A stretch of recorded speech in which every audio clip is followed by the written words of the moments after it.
Eu vi um comentário, post, publicação de uma amiga minha que estava falando do quanto é legal, é muito legal e importante o movimento da gente pensar em estabelecer metas e objetivos, assim, pro ano que está por vir, mas ela também fala sobre, cara, a gente não tem que esperar dia 1º de janeiro para colocar as coisas em prática, ou a gente não tem que esperar segunda-feira para começar aquela dieta e esperar segunda-feira para começar a fazer exercício físico. E eu fiquei pensando muito nisso e eu concordo plenamente, assim, com o que ela tava falando, porque sim, eu acho muito legal a gente pensar em olhar para o nosso próximo ano e pensar em metas e objetivos até como uma forma de motivação. Eu, particularmente, faço muito isso nos últimos atendimentos do ano, de falar sobre uma certa retrospectiva do ano somada com o que a gente espera pro próximo ano, mas o quanto que a gente não precisa esperar dia 1º de janeiro para essas coisas acontecerem, esperar segunda-feira para colocar aquela dieta em ação. Pois é, eu fico me perguntando de onde vem isso, né? Essa necessidade de uma mudança de ciclo externa pra gente se motivar ou engajar ou conseguir ter uma mudança interna. Fico me questionando de onde vem isso, esse constante padrão que a gente tem de metas pro próximo ano, de na segunda-feira eu começo uma mudança de hábitos. De onde será que vem esse movimento nosso?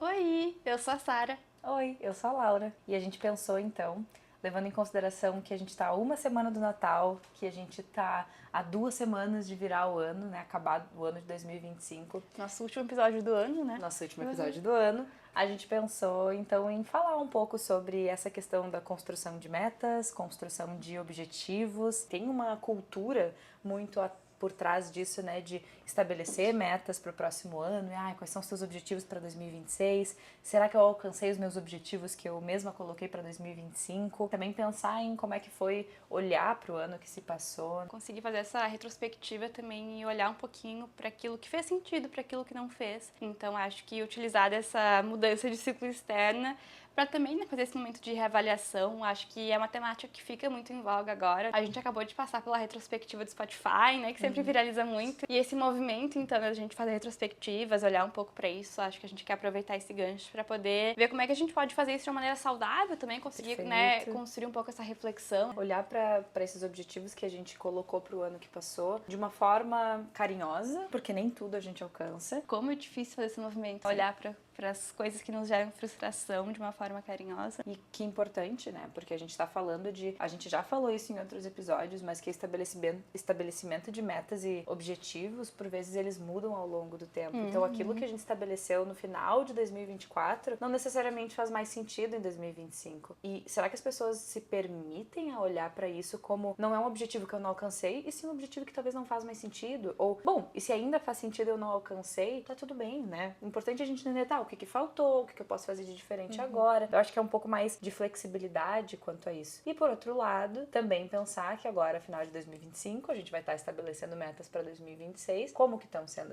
esse estabelecimento de metas? Quais são os critérios que a gente está utilizando para pensar nesse estabelecimento de metas e objetivos? Quais são as lentes que a gente usa no momento que a gente decide estabelecer isso? A gente conversou já sobre pautar a nossa vida no olhar do outro, ou na lente do outro, ou na régua do outro. E quando eu penso em metas, fico pensando nisso também, o quanto é importante que essas metas conversem com aquilo que faz sentido pra gente e não venham desse lugar externo de, por vezes, sentir que preciso fazer algo porque é isso que precisa ser feito, nesse caráter de, bom, todo mundo faz, eu preciso fazer, ou talvez seja a maneira certa de viver, e não fazer esse processo de reflexão interna, que eu acho que é o mais bacana nesse momento de encerramento de ano, início de um próximo, né? Que é isso que tu vem falando, olhar pra dentro, conseguir olhar pra essa trajetória com carinho, com compaixão, um olhar de quem entende tudo que aconteceu e coisas talvez deram certo, ou coisas não deram certo. Uma coisa que vem muito na minha mente, principalmente quando a gente fala, né, dessa ideia de ano novo, uma nova versão e de grandes mudanças internas vindo de uma mudança externa, o quanto a gente pode ter, por vezes, metas muito deslocadas da realidade, metas muito distantes, metas muito difíceis de serem atingidas de maneira realista. Então, é muito difícil eu, por exemplo, se eu for uma pessoa sedentária, dizer que 2026 vai ser o ano em que eu vou ser uma musa fitness, talvez vai ser muito deslocado da realidade. Não que eu não possa, claro, querer mudar hábitos, então eu quero ter uma vida mais saudável. Ótimo, mas não tem como a gente esperar que a gente vai sair de uma vida sedentária, por exemplo, para ser a nova Graciane Barbosa, porque existe toda uma construção disso. E aí eu sinto que quando se coloca as metas nesse lugar, que eu acho que é muito comum a gente ir por esse caminho, eu sinto que a gente tem um prato de frustração na nossa frente, porque a caminhada que precisa pra gente, por exemplo, adquirir um novo hábito, que é esse exemplo que eu tô trazendo, ela é difícil, ela envolve muito desconforto e ela tem inúmeras etapas. Então, no momento em que a gente coloca uma meta tão grande, tão distante da nossa realidade, tão inatingível, eu só consigo ver a frustração, a desistência por vezes, e aí mais frustração com isso, e aí sentimento de incompetência, enfim, um nó muito grande de desconforto, sabe? Quem sou eu na fila do pão pra te dizer o motivo que isso acontece? Mas eu não consigo não pensar numa coisa que eu inclusive trabalho muito com os meus pacientes e por vezes preciso trabalhar em mim também. Bom, eu acho que uma das grandes causas pra isso que tu tá falando, né? É o estabelecimento de metas muito inalcançáveis e essa frustração muito grande é a pressa. Porque hoje em dia eu percebo que as pessoas, no falar de estabelecimento de metas, a gente tá muito pensando no resultado, como se a vida ela se desse em início e fim. E a gente esquece e ignora toda a questão do processo, da jornada. Dessa linha de partida até eu chegar na linha de chegada, tem todo um caminho. E esse caminho requer tempo, requer esforço, requer comprometimento. E o quanto que as pessoas elas não têm paciência para esperar, elas não têm paciência para trabalhar nessa jornada. Envolve tanto desconforto, né? Eu consigo entender e me vejo muitas vezes nesse lugar e eu acho que por isso a gente relembrar de como colocar metas muito altas. Não é sobre, e isso é algo que eu repito muito na clínica também, não é sobre duvidar da nossa capacidade. Então, então tu tá dizendo que eu não consigo dar conta disso. Não é isso, mas é que é muito... Pode acontecer? Até pode, mas é pouco provável que isso aconteça. Aí não vale a pena ficar preso nessa probabilidade pequena quando a gente tem uma grande chance de se frustrar, de se decepcionar, de se sentir incapaz, incompetentes, e aí largar a mão de tudo, quando talvez seja muito mais sustentável nesse caminho, no que fica entre o início e o fim, que é esse contínuo, esse meio, que envolve muito desconforto por vezes, talvez faça mais sentido a gente pensar numa jornada mais sustentável. Para isso eu penso que, bom, quer virar uma musa fitness em 2026 depois de ter passado 2025 inteiro sentada no sofá? Beleza, pode até pensar em querer isso, mas o quanto que é importante a gente pensar também em pequenas metas alcançáveis para se ir construindo uma base sólida para chegar num resultado tão grande. Porque senão é bem isso, a gente vai ter um desejo que vai bater de cara numa frustração, porque vai ser muito difícil. Então, tem que pensar nessa jornada, em pequenas coisas que eu vou alcançando para conseguir construir ferramentas que me proporcionem não facilidade, porque as coisas não são fáceis, mas mais base, eu acho, uma base mais sólida, mais realista pra gente conseguir caminhar em prol de um objetivo como esse. Um limiar de desconforto um pouco mais suportável, né? Essa é a palavra, eu acho que é suportar também os desconfortos, é uma coisa que as pessoas têm que aprender a trabalhar, pessoas, eu e todo mundo. Num sentido não de aceitar qualquer coisa, mas que a gente não pode estar o tempo inteiro fugindo daquilo que é desconfortável, porque toda e qualquer jornada vai ter desafios, desconfortos, obstáculos, e se a gente pensar sempre em seguir por caminhos mais fáceis, a gente vai também se frustrar, porque tudo nos leva a alguma frustração. E aí eu sinto que não é uma coisa nem outra, porque por um lado se tem muito esse discurso de é isso, então tá, eu coloco uma meta muito, né, eu quero virar musa fitness, então eu tenho que dar conta de muita coisa, suportar muita coisa, e vai ser difícil, vai ser perrengue, então ou eu largo de mão, porque eu não consigo tolerar, ou eu me cobro demais num lugar de invalidar que isso é difícil, aí eu me cobro mais, aí eu me frustro, e eu me cobro mais. Eu acho que a gente tá falando aqui de novo de polos, e não é nenhum nem o outro. Eu acho que é mais uma questão de, cara, como que eu consigo ter sempre essa análise? Tô eu esquivando ou tô eu passando por cima de mim só pra não desistir? É uma análise constante de, tá, eu não posso me esquivar de qualquer coisa só porque vai ter desconfortos, mas eu também não vou passar por cima de mim o tempo inteiro só para alcançar objetivos. Quanto que eu tenho que estar presente no momento do agora. Para entender esse limiar de desconforto, né? Porque a gente vem falando sobre como a vida adulta é corrida, sobre como a gente dá conta de muita coisa, sobre como a gente equilibra muitos pratos. Então, conseguir entender até onde esse limiar de desconforto está suportável, em que eu consigo também manejar outras coisas da minha vida, sem ter que abdicar de coisas importantes pra mim, ou se eu abdico, mas é por ver um sentido maior naquilo. Então, fazer essa dança, esse movimento de equilibrar as coisas, num desequilíbrio também, não é um equilíbrio, mas no meio desse desequilíbrio, eu acho. Mas a gente conseguir, por um lado, sim, tolerar desconforto, mas por outro também ter um olhar compassivo, de que eu não preciso me sacrificar completamente pra tudo, pra merecer, ou que esse é o processo, sabe? A gente pode ir, bem como tu traz, nesse lugar de pequenas metas e um degrau de cada vez nessa escada. O quanto que isso se conecta muito com aquele nosso episódio que a gente fala sobre, eu tô fazendo isso pelo outro por mim. No sentido principal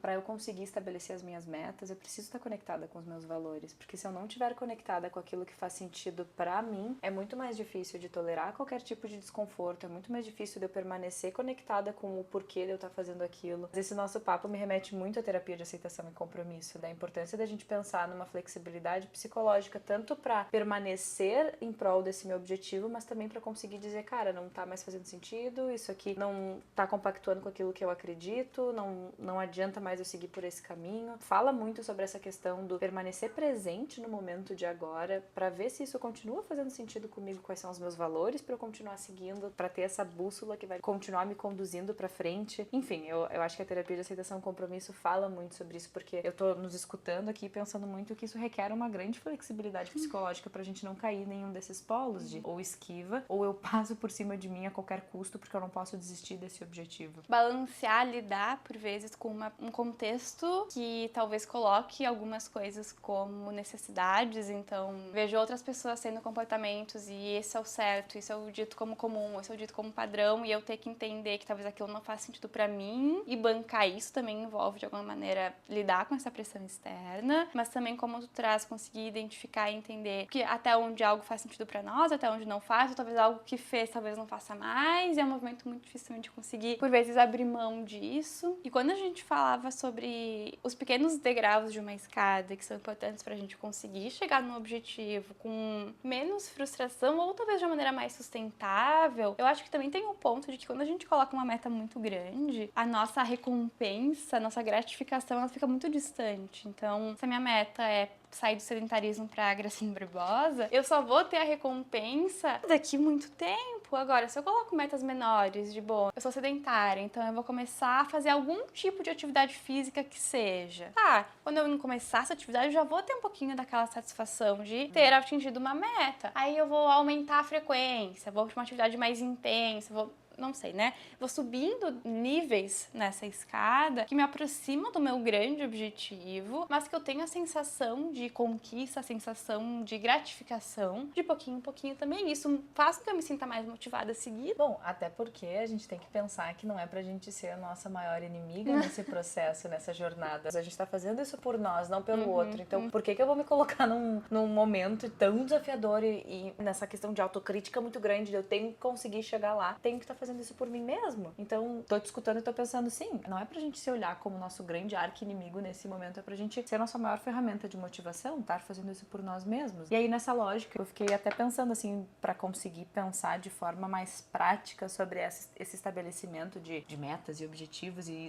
tudo isso que a gente tá conversando, eu queria te perguntar, como é que tu acha que pra ti é o estabelecimento de metas quando tu pensa nisso, de olhar para um próximo ano, como é que tu acha que tu faz isso na tua própria vida pessoal? Eu vou confessar que eu não sou a pessoa que faz metas.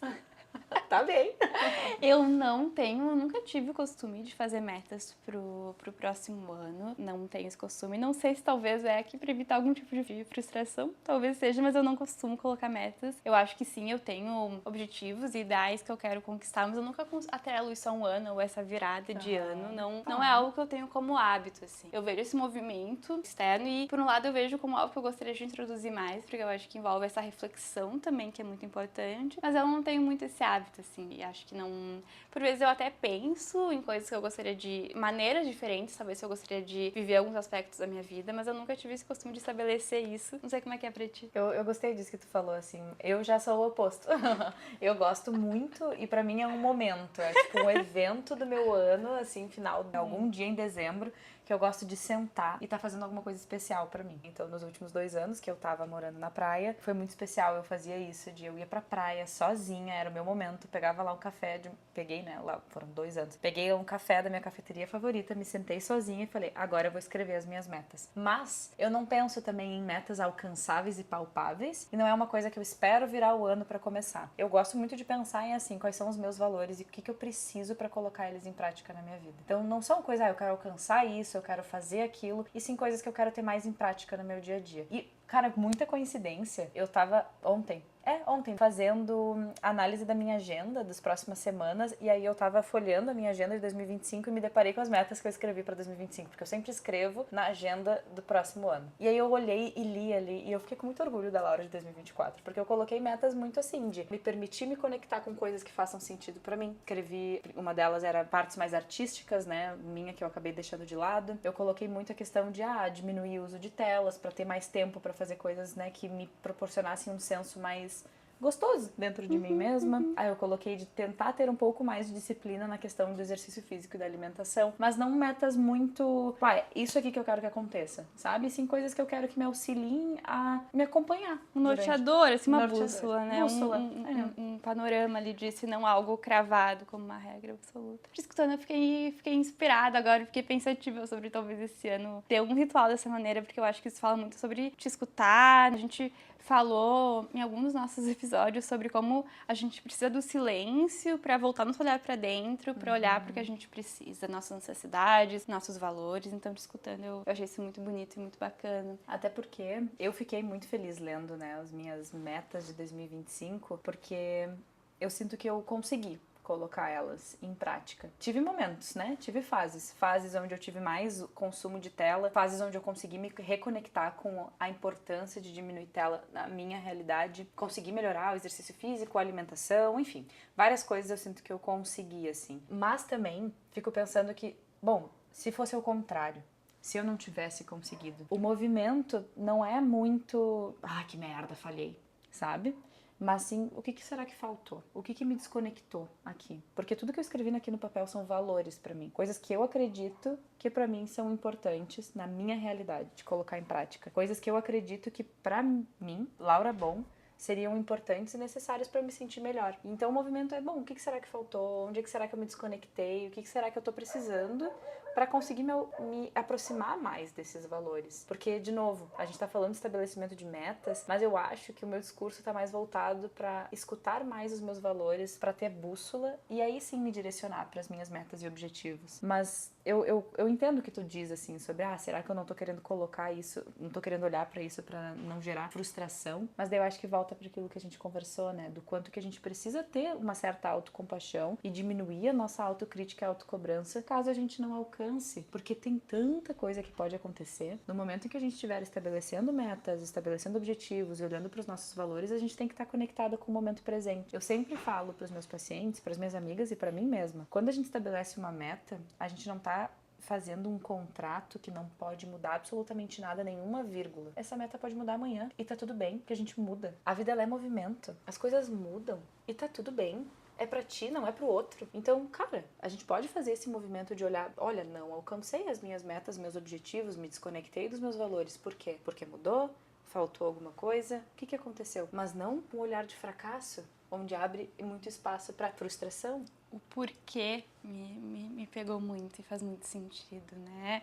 Porque o porquê pode ser, bom, eu não atingi uma meta por tantos motivos, pelo meu contexto, porque outras coisas apareceram e eu dei prioridade para elas, e talvez isso fez muito sentido, então que bom, mas conseguir entender, além de nos auxiliar a recalcular essa rota, também a ter um olhar mais compassivo. Eu acho que, assim, quando a gente fala de metas, me vem muito em mente essa ideia de cobrança, a ideia de algo que é engessado. E quando eu te escuto, tu traz uma ideia muito diferente de algo fluido, de algo em movimento, de algo que vai acompanhar esse movimento da vida. Que o tempo todo as coisas acontecem e muitas coisas que por vezes fogem completamente do nosso controle. Se a gente tem metas extremamente rígidas, isso nunca vai ser compatível, né? Uma vida em constante movimento com metas extremamente rígidas. Então isso acaba se chocando muito. E eu acho que nessa linha de o estabelecimento de metas e essa finalização de um ciclo para o início de outro, a gente faz muito esse movimento de retrospectiva, então, de olhar para o que aconteceu, para o que a gente viveu. E aí eu acho que a gente pensar em algumas perguntas que podem nos ajudar nesse processo, né, de refletir, de olhar com carinho e com compaixão também porque foi vivido, porque, de novo, eu acho que é muito fácil a gente entrar nessa retrospectiva com um olhar de cobrança, com um olhar de auto-julgamento, com um olhar de autocrítica, a gente conseguir mudar um pouquinho esse olhar, né? Então eu acho que a gente pode olhar e pensar, tu trouxe pras metas que tu atingiu e que várias coisas que tu conseguiu estar mais próxima, mais conectada na tua vida nesse ano. Dentro desses objetivos e metas que tu conseguiu alcançar e te aproximar, o que mais te orgulha em tudo isso? Ai, que difícil. Eu acho que o que mais me orgulha dentro de tudo isso é o quanto que em 2025 eu consegui me permitir aprender comigo mesma, no sentido de se eu errei, se eu acertei, eu consegui parar, analisar, olhar pra tudo que estava acontecendo. Foi um ano bem conturbado.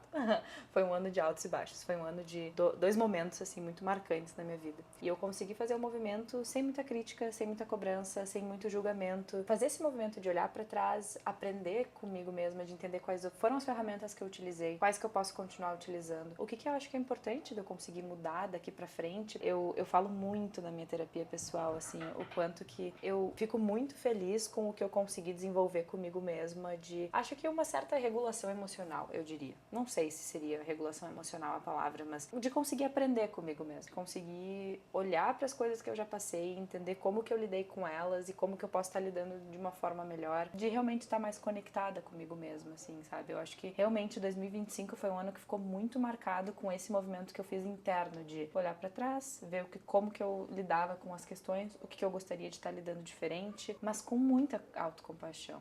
Muita, muita. Pode parecer bobagem, mas de fato eu acho que ter autocompaixão comigo nos meus momentos de mais dificuldade assim do ano foi uma coisa que me auxiliou bastante. Até pra hoje eu consegui fazer esse movimento de se eu tô passando por uma situação difícil, eu tento olhar pra como que eu lidei com isso antes e se o outcome da situação foi positivo. Se não, como que eu posso estar tentando lidar com isso de uma forma melhor? De realmente entender quais são as minhas ferramentas e botá-las em prática ou de me conectar com ferramentas novas que vão me auxiliar nesse processo. Faz sentido? Faz muito, acho muito bonito isso. Porque a ideia não é ir para um lugar de uma positividade tóxica de novo, de não olhar para pontos difíceis ou não olhar para erros nossos, pra gente conseguir valorizar nossas potências, olhar para elas, fortalecer esses pontos ainda mais e olhar com um carinho, com uma compaixão, com uma compreensão para talvez coisas que não deram certo, momentos que foram difíceis. Eu fico pensando que por mais que eu não coloque metas e não tenha colocado metas no ano passado, eu acho que esse ano eu vim construindo um caminho de lidar melhor. Não acho que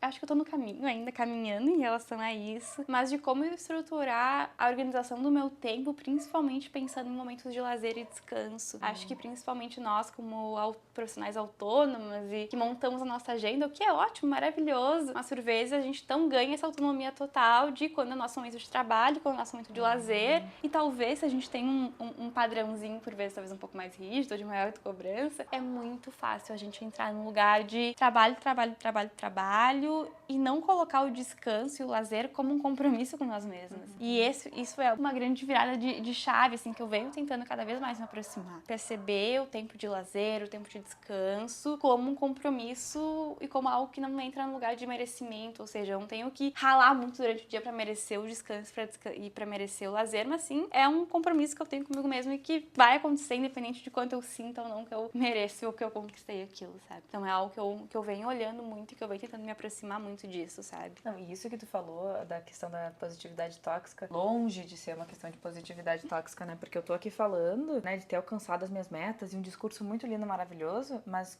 continuo trabalhando para estar conectado com elas, continuo trabalhando para estar conseguindo colocar isso em prática. E tem os meus momentos de um deslize mais para baixo, né? Se minha psicóloga estiver escutando isso, ela bem vai saber. Que são momentos que eu vou e volto constantemente, né? Mas essa é a questão. A vida tá em movimento, A vida né, tá em amiga? movimento. A vida tá em movimento e a gente precisa ter essa flexibilidade. Eu sempre falo, a vida é uma montanha-russa. Tem momentos que a gente tá em cima, tem momentos que a gente tá embaixo. Por isso que eu gosto de pensar nessa ideia de que coisas que a gente tem que estabelecer para nós, para além de coisas alcançáveis, tem que também ser metas que não são é aqui que acaba.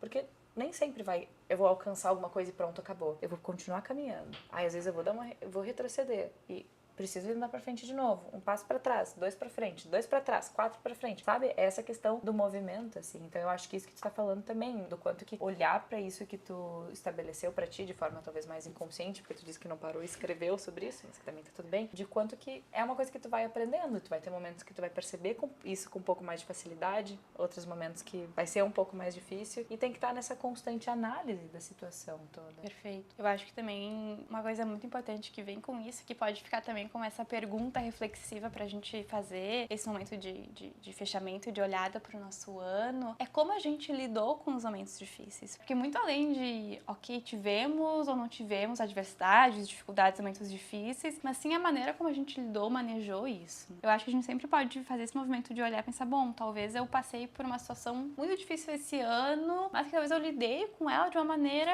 talvez, bacana, ou me aproximei, fiz movimentos que eu me orgulho numa situação muito difícil, ou talvez não, talvez eu sinto que eu fiz tudo errado, lidei de uma maneira muito, muito, muito difícil, ok, tudo bem, vou olhar pra isso também de uma maneira mais compassiva, mas como é que eu gostaria de ter feito diferente? A gente pensar também em como a gente manejou e deu conta das situações, porque é isso, né, quando a gente fica nessa ideia de metas e coisas que a gente alcançou, coisas que a gente conquistou, a gente esquece desse processo, e acho que o processo de lidar com coisas difíceis ou inesperadas ou que fogem do nosso controle também é um pilar muito importante de saúde, de bem-estar, e a gente acaba negligenciando por vezes. Mas aqui eu também vou trazer um puxãozinho de orelha de que psicóloga não só passa a mão na cabeça. Porque eu acho que uma coisa que a gente tá falando, tudo isso que a gente tá falando é muito importante, né? Autocompaixão, um pouco mais de paciência, lidar com frustração. Mas tem uma coisa também que eu acho que é muito importante, que entra em voga quando a gente tá falando de estabelecimento de metas, de objetivos, de mudança, de tudo isso, que é o comprometimento. Não adianta a gente ir lá, pegar o nosso caderninho, escrever quais são as minhas metas e meus objetivos, botar embaixo da gaveta e ficar assim, então tá, quando é que será que isso vai acontecer? Colocar embaixo do travesseiro, esperar que a fada do dente, a fada das netas, a fada das netas vai vem, pegar né? e vai introduzir. Chega no final do ano e, puta, não aconteceu, não alcancei as minhas metas. Por que será? A vida é muito injusta. Não, brincadeira, não querendo falar dessa forma. Mas de verdade, assim, porque às vezes é importante a gente também conseguir dar um puxãozinho de orelha quando a gente tá olhando pra isso, porque tem uma espera também muito grande de que as coisas vão acontecer magicamente. Só que a gente tá falando sobre a necessidade da gente se comprometer com aquilo que eu quero que aconteça na minha vida. Mas é que a autocompaixão não é a gente passar pano o tempo todo pra nós mesmos, a gente atender aquilo que a gente precisa. Perfeito. E por vezes Perfeito. é uma maior firmeza, que não é a gente passar pano e nem ser negligente, mas também não é a gente ser um carrasco de nós mesmos. Se eu quero sair do sedentarismo, eu vou precisar fazer coisas desconfortáveis. Se eu não fui um dia na academia, poxa, ok, né, tudo bem, aconteceu, faz parte, não tem por que eu ficar me culpando por algo que já passou, que eu posso agora tentar buscar fazer diferente no próximo dia, no próximo movimento, né? Eu falo muito da diferença entre a gente pensar em se culpar e se responsabilizar. Muito, eu também falo muito isso. Conectado.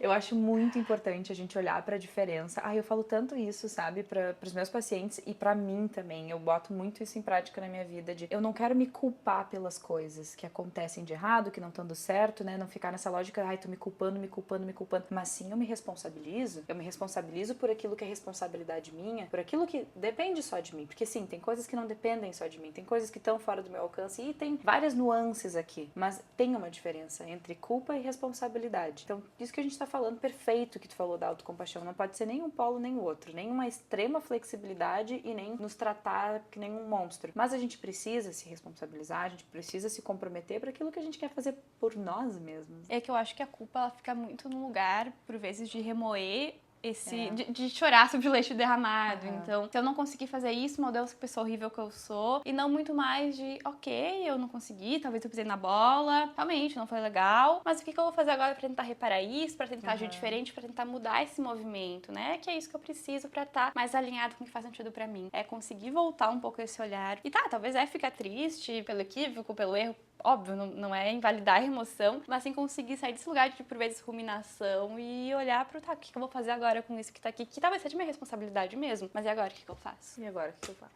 Olha, pensando então que é o nosso último episódio do ano, acho que uma coisa então que aparece em todos os nossos episódios até hoje, assim, e que a gente pode pensar que fica a mensagem do ano de 2025, pelo menos da Um Nó por Vez, eu acho que é a importância da gente conseguir se proporcionar momentos pra olhar pra si, pra se escutar. Bom, Quais são os meus valores? O que eu preciso para estar conectado com uma vida que faz sentido para mim? Voltar esse olhar mais para dentro e menos para fora. Dentro desse movimento, também olhar quem está do meu lado, que me proporciona segurança para eu fazer esse movimento. Acho que a gente falou muito dessa questão do individualismo, a gente falou muito sobre essa importância da gente estar conectado com a gente, mas que eles são coisas que são diferentes. Eu não preciso estar sozinho, isolado do mundo para fazer esses movimentos. Muito pelo contrário, vínculos seguros nos proporcionam mais força, talvez, para a gente conseguir fazer esse movimento de olhar para dentro e cuidar de si e se conectar consigo para seguir. A gente se potencializa na nossa individualidade, né? E consegue fazer isso de uma maneira muito mais tranquila, porque a gente sabe que a gente tem onde segurar. Eu acho que seja nesse movimento de construir metas, ou pensar em direcionamentos, ou em revisitar o ano que passou, vendo aquilo que fez sentido, aquilo que não fez, como fazer diferente, ou como seguir fazendo aquilo que tá bacana. Acho que a gente ter esse olhar, então, mais pra dentro, por meio da escuta, por meio também dessa posição mais compassiva, que sim se responsabiliza, mas também tem um olhar mais cuidadoso, né? E consegue entender um pouco quais são todas as nuances das situações e dos nossos comportamentos. A gente segue construindo juntas? Seguimos construindo juntas.